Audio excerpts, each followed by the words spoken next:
नमस्कार साथियों, आप सभी का इंग्लिश कैंपस पर स्वागत है। आज के इस वीडियो में हम बात करेंगे महादेवी वर्मा जी की रचना पथ के साथी। यह एक रेखा चित्र है जो कि मध्य प्रदेश असिस्टेंट प्रोफेसर और अन्य कई परीक्षाओं के पाठ्यक्रम में लगा हुआ है। तो आइए इसे आज हम देखते हैं। परीक्षा की दृष्टि से सबसे पहले हम महादेवी जी के जीवन परिचय और साहित्यिक परिचय देखेंगे, रचनाएं देखेंगे, फिर हम रचना पे बात करेंगे। सबसे पहले जीवन परिचय। जन्म इनका 26 मार्च 1907 ईस्वी फर्रुखाबाद उत्तर प्रदेश। मृत्यु 11 सितंबर 1987 प्रयागराज में। 80 वर्ष का जीवन इन्हें प्राप्त हुआ था। माता का नाम हेमरानी देवी, पिता गोविंद प्रसाद वर्मा। इनका विवाह डॉक्टर स्वरूप नारायण वर्मा जी के साथ हुआ था, जिनसे आजीवन ये अलग ही रही, हालांकि संबंध इनके बड़े मधुर थे। शिक्षा इनकी राष्ट्रवेद इंटर कॉलेज इलाहाबाद से और फिर इलाहाबाद विश्वविद्यालय से संपन्न हुई। इन्होंने प्रयाग महिला विद्यापीठ में अध्यापन कार्य किया, वहाँ प्राचार्य रही और कुलपति भी रही वहाँ की।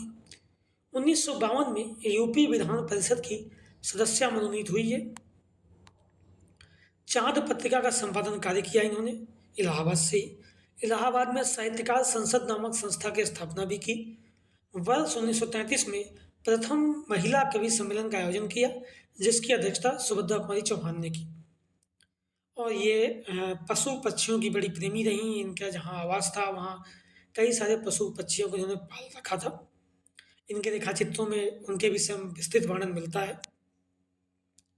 साहित्यिक परिचय की बात करूं तो छायावाद के आधार स्तंभों में से एक है।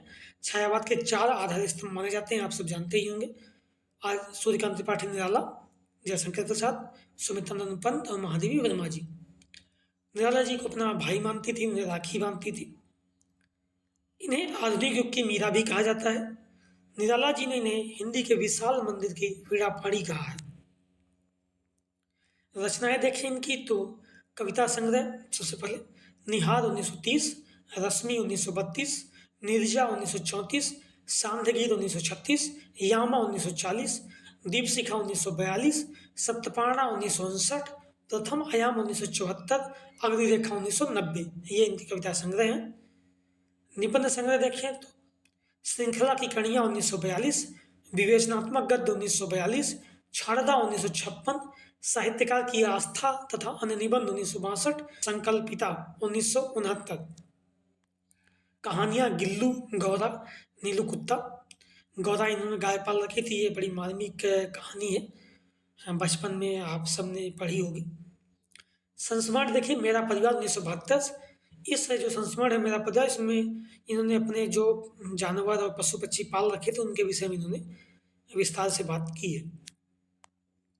पुरस्कार और सम्मान देखिए तो 1934 में नीरजा काव्य संग्रह के लिए सक्सेरिया पुरस्कार, 1942 में स्मृति की रेखाएं रेखाचित्र के लिए द्विवेदी पदक, 1943 में मंगला प्रसाद पारितोषिक, 1943 में ही भारत भारती पुरस्कार, 1956 में पद्म भूषण की उपाधि मिली, 1942 में इन्होंने ज्ञानपीठ पुरस्कार प्राप्त किया यामा काव्य संग्रह के लिए, 1988 में मरणोपरांत पद्म विभूषण उपाधि प्रदान की गई। 1971 में साहित्य अकादमी की सदस्यता ग्रहण करने वाली पहली महिला साहित्यकार थी। 1968 में फिल्मकार मृणाल सेन ने इनके संस्मरण वह चीनी भाई पर एक बांग्ला फिल्म का निर्माण किया था, जिसका नाम था नील आकाश से नीचे। महादेवी जी को 1969 में विक्रमशिला विश्वविद्यालय उज्जैन, 77 में कुमायूं विश्वविद्यालय, 1980 में दिल्ली विश्वविद्यालय, 1984 में बनारस हिंदू विश्वविद्यालय BHU द्वारा डीलिट की उपाधि प्रदान की गई। अब आइए देखते हैं जो रेखाचित्र लगा हुआ है।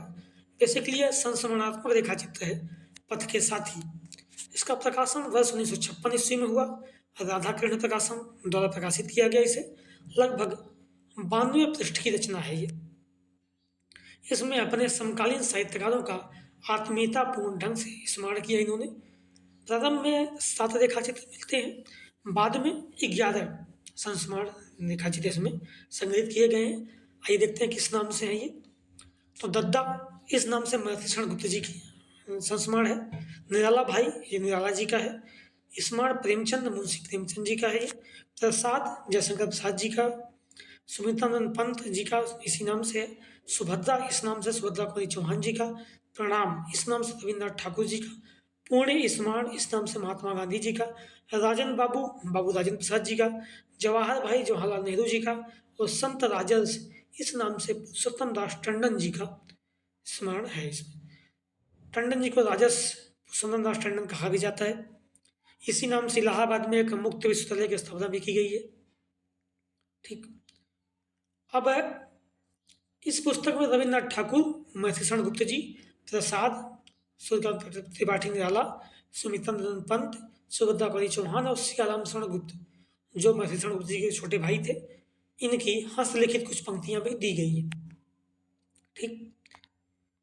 महादेवी जी के और रेखाचित्र देख लेते हैं संग्रह। तो अतीत के चलचित्र 1941 में, इसमें 11 रेखाचित्र हैं। स्मृति की रेखा 1943, 7 रेखाचित्र हैं इसमें।